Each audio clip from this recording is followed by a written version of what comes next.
सियावर रामचंद्र की जय। मेरे प्यारे देशवासियों, राम राम। जीवन के कुछ क्षण ईश्वरीय आशीर्वाद की वजह से ही यथार्थ में बदलते हैं। आज हम सभी भारतीयों के लिए, दुनिया भर में फैले राम भक्तों के लिए ऐसा ही पवित्र अवसर है। हर तरफ प्रभु श्री राम की भक्ति का अद्भुत वातावरण, चारों दिशाओं में राम नाम की धुन, राम भजनों की अद्भुत सौंदर्य माधुरी। हर किसी को इंतजार है 22 जनवरी का, उस ऐतिहासिक पवित्र पल का। और अब अयोध्या में रामलला की प्राण प्रतिष्ठा में केवल 11 दिन ही बचे हैं। मेरा सौभाग्य है कि मुझे भी इस पुण्य अवसर का साक्षी बनने का अवसर मिल रहा है। ये मेरे लिए कल्पनातीत अनुभूतियों का समय है। मैं भावुक हूँ, भाव विह्वल हूँ। मैं पहली बार जीवन में इस तरह के मनोभाव से गुजर रहा हूँ। मैं एक अलग ही भाव भक्ति की अनुभूति कर रहा हूँ।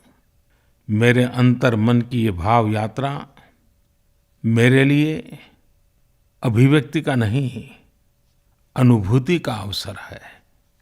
चाहते हुए भी मैं इसकी गहनता, व्यापकता और तीव्रता को शब्दों में बांध नहीं पा रहा हूं।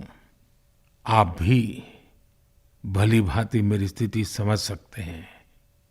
जिस स्वप्न को अनेकों पीढ़ियों ने वर्षों तक एक संकल्प की तरह अपने हृदय में जिया, मुझे उसकी सिद्धि के समय उपस्थित होने का सौभाग्य मिला है। प्रभु ने मुझे सभी भारतवासियों का प्रतिनिधित्व करने का निमित्त बनाया है। निमित्त मात्रम भव सव्यसाचिन। ये एक बहुत बड़ी जिम्मेदारी है। जैसा हमारे शास्त्रों में भी कहा गया है, हमें ईश्वर के यज्ञ के लिए, आराधना के लिए स्वयं में भी दैवीय चेतना जागृत करनी होती है। इसके लिए शास्त्रों में व्रत और कठोर नियम बताए गए हैं, जिन्हें प्राण प्रतिष्ठा से पहले पालन करना होता है। इसलिए आध्यात्मिक यात्रा की कुछ तपस्वी आत्माओं और महापुरुषों से मुझे जो मार्गदर्शन मिला, उन्होंने जो यम नियम सुझाए हैं, उसके अनुसार मैं आज से 11 दिन का विशेष अनुष्ठान आरंभ कर रहा हूं। इस पवित्र अवसर पर मैं परमात्मा के श्री चरणों में प्रार्थना करता हूं, ऋषियों, मुनियों, तपस्वियों का पुण्य स्मरण करता हूं और जनता जनार्दन, जो ईश्वर का रूप है, उनसे प्रार्थना करता हूं कि आप मुझे आशीर्वाद दें, ताकि मन से, वचन से, कर्म से मेरी तरफ से कोई कमी ना रहे। साथियों, मेरा ये सौभाग्य है कि 11 दिन के अपने अनुष्ठान का आरंभ मैं नासिक धाम पंचवटी से कर रहा हूं। पंचवटी वो पावन धरा है जहां प्रभु श्री राम ने काफी समय बिताया था। और आज मेरे लिए एक सुखद संयोग ये भी है कि आज स्वामी विवेकानंद जी की जन्म जयंती है। ये स्वामी विवेकानंद जी ही तो थे जिन्होंने हजारों वर्षों से आक्रांतित भारत की आत्मा को झकझोरा था। आज वही आत्मविश्वास भव्य राम मंदिर के रूप में हमारी पहचान बनकर सबके सामने है। और सोने पर सुहागा देखिए, आज माता जीजाबाई जी की जन्म जयंती है। माता जीजाबाई जिन्होंने छत्रपति शिवाजी महाराज के रूप में एक महामानव को जन्म दिया था।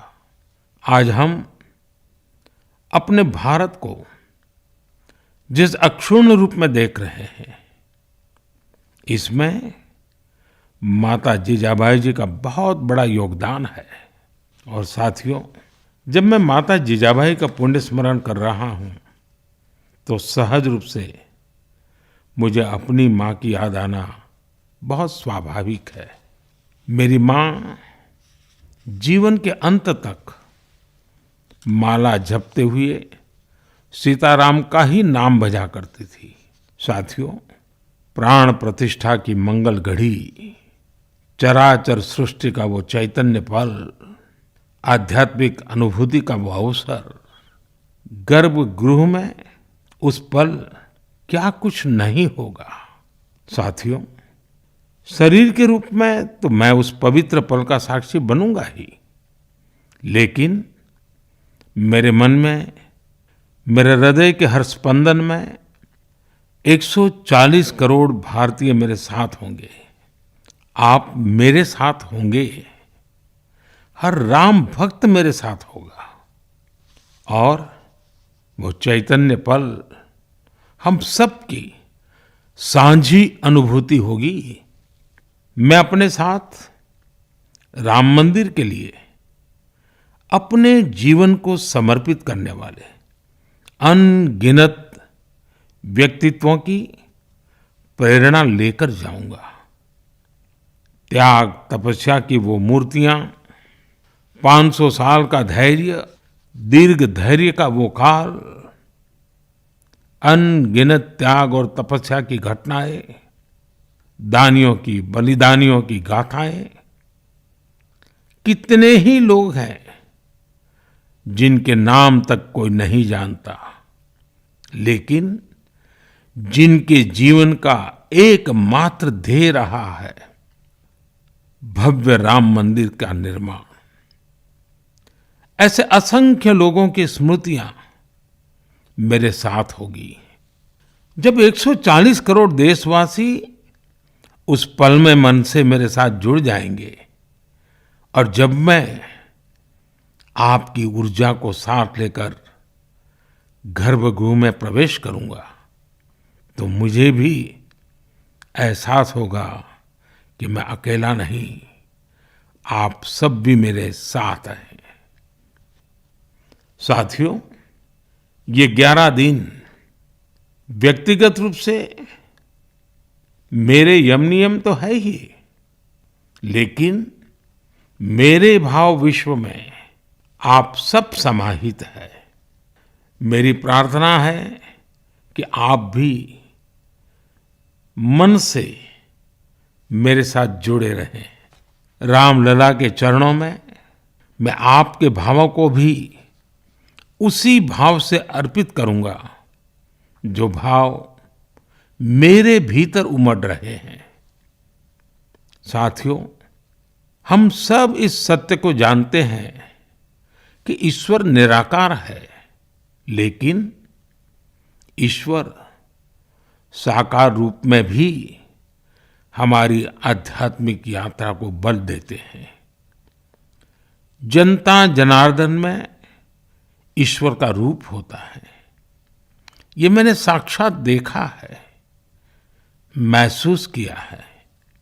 लेकिन जब ईश्वर रूपी वही जनता शब्दों में अपनी भावनाएं प्रकट करती है, आशीर्वाद देती है, तो मुझ में भी नई ऊर्जा का संचार होता है।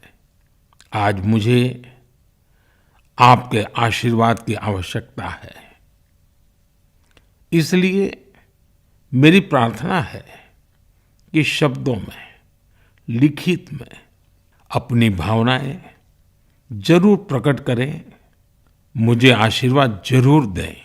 आपके आशीर्वाद का एक एक शब्द मेरे लिए शब्द नहीं, मंत्र है।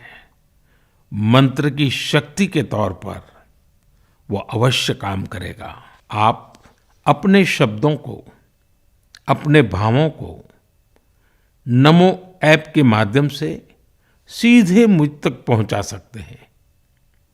आइए हम सब प्रभु श्री राम की भक्ति में डूब जाएं। इसी भाव के साथ आप सभी राम भक्तों को कोटि कोटि नमन। जय सिया राम, जय सिया राम, जय सिया राम।